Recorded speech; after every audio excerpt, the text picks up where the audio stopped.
একটু আবহাওয়ার পূর্বাভাস জানাতে চাই। দক্ষিণের জনপদ পটুয়াখালী থেকে আমার সঙ্গে সহকর্মী মোহাম্মদ ইমরান যোগ দিয়েছেন। ইমরান, আসলে পটুয়াখালীতে জনজীবনের নিম্নচাপের প্রভাব আপনি কেমন দেখছেন, আর এর পূর্বাভাস সম্পর্কে আবহাওয়া অফিস কি বলেছে? ওয়ালটন বিএলডিসি ফ্যান খরচ বাঁচে 65% পর্যন্ত। ওয়ালটন বিএলডিসি ফ্যান ছড়ায় স্বস্তির সবুজ হাওয়া।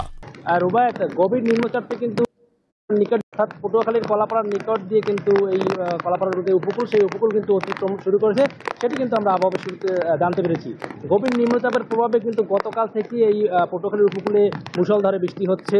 টানা বর্ষণে কিন্তু অনেক স্থানে জলবদ্ধতার সৃষ্টি হয়েছে। এই মুহূর্তে কিন্তু আমি কুয়াকাটা সমুদ্র সৈকতের 0 পয়েন্টে রয়েছি। এই মুহূর্তে কিন্তু সাগরে ভাটা চলছে।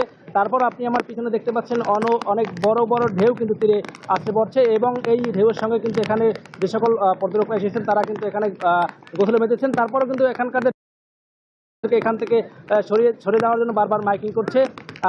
আমরা এখানে আবহাওয়া অফিসের সঙ্গে কথা বলেছি যে গভীর নিম্নচাপটি আজ রাত নাগাদ কিন্তু এই উপকূল একেবারে অতিক্রম করতে পারে, এবং এই বৃষ্টিপাত কিন্তু আরও অব্যাহত থাকতে পারে।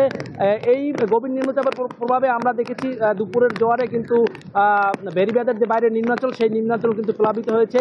অনেক ঘরবাড়ি কিন্তু পানিতে তলিয়ে গেছে। অনেক মানুষের আসলে দুপুরের যে উনুন, সেটি কিন্তু আসলে জ্বলেনি, অর্থাৎ তাদের খাবার রান্না হয়নি। তো এখনও কিন্তু এই গভীর নিম্নচাপের প্রভাবে পটুয়াখালীর পায়রা সহ দেশের সব সমুদ্র বন্দর কিন্তু স্থানীয় 3 নম্বর সতর্ক সংকেত দেখিয়ে দিতে বলা হয়েছে। পটুয়াখালী থেকে এই সহকর্মী যোগ দিয়েছিলেন মোহাম্মদ ইমরান।